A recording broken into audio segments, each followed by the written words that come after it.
तो बीते एक दशक में भारत ने गरीबी के खिलाफ एक बड़ी लड़ाई को जीता है। वर्ल्ड बैंक की एक जो नई रिपोर्ट है वो ये कहती है कि 2011 और 12 में जहां हर 4 में से एक भारतीय बेहद गरीबी में जी रहा था, वहीं 2022 और 23 में यह आंकड़ा घटा है और यह महज 5.3% रह गया है। रिपोर्ट यह भी कहती है कि इस दौरान करीब 17 करोड़ लोग ऐसे हैं जो कि गरीबी रेखा से बाहर आ गए हैं। तो ये एक सुखद खबर भारत के लिए है। अब प्रतिदिन $3 से कम खर्च करने वालों को बेहद गरीबी की जो श्रेणी है उसमें रखा गया है। अब रिपोर्ट ये भी कहती है कि बहुत ज्यादा गरीब लोगों की जो पहचान है ये अब एक नए पैमाने के तहत तय होगी और वो ये है कि रोजाना $3 यानी कि लगभग 257 रुपए खर्च करने की सीमा। पहले यह सीमा $2.15 थी, यानी कि अब 2021 की जो कीमत है उसके हिसाब से $3 रोजाना खर्च करने वाला व्यक्ति अत्यधिक गरीब की श्रेणी में आएगा।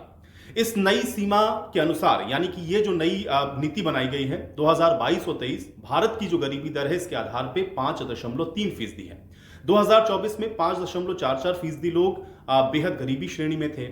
2024 तक भारत में करीब 5.44% लोग ऐसे हैं जो प्रतिदिन $3 से भी कम खर्च में अपना जीवन यापन कर रहे हैं। हालांकि आंकड़ा पहले के मुकाबले अगर आप देखेंगे तो काफी कम हो गया है और यह इस बात को दिखाता है कि हालात भारत में सुधर रहे हैं। अब इसमें कारण क्या है? देखिए, राशन योजनाओं का बड़ा रोल इसमें रहा है। गरीबी में आई इस गिरावट का एक बड़ा श्रेय आपको सरकार को भी देना होगा और सरकार की ये जो मुफ्त में रियायती राशन देने की योजना है उसको इसका आधार बताया गया है। ये योजनाएं खासतौर पर जो कोविड महामारी आई उस दौरान ग्रामीण और शहरी दोनों इलाकों के जो गरीब हैं उनको राहत देती हुई नजर आई। इसके अलावा गांव और शहर के गरीबी में भी फर्क कम हुआ है, यानी कि गांव और शहर की जो गरीबी है, रिपोर्ट ये कहती है कि जो ग्रामीण इलाके हैं इसमें जो बेहद यानी कि जो अत्यधिक गरीब थे 18.4% से घटकर 2.8% हो गए हैं, जबकि शहरी इलाकों में 10.7% से ये घटकर 1.1% पे आ गए हैं। इससे ये साफ है कि गांव और शहर के बीच का भी जो फासला है वो पहले के मुकाबले काफी कम हुआ है। पहले जहां पर ये अंतर 7.77% का था, ये अब सिर्फ 1.7% रह गया है। इसमें 5 सबसे बड़े राज्य हैं जहां पर 54% बेहद गरीब लोग रहा करते थे। ये रिपोर्ट कहती है कि इसमें उत्तर प्रदेश, महाराष्ट्र, बिहार, पश्चिम बंगाल और मध्य प्रदेश जैसे 5 राज्य जो कि 2011 में देश की 65% बेहद गरीब लोगों को रखते थे, अब 2022 और 23 तक गरीबी कम करने में इन्हीं राज्यों का सबसे ज्यादा योगदान रहा है। और अब इन 5 राज्यों में देश के 54% से अत्यधिक जो गरीब लोग हैं वो रह रहे हैं।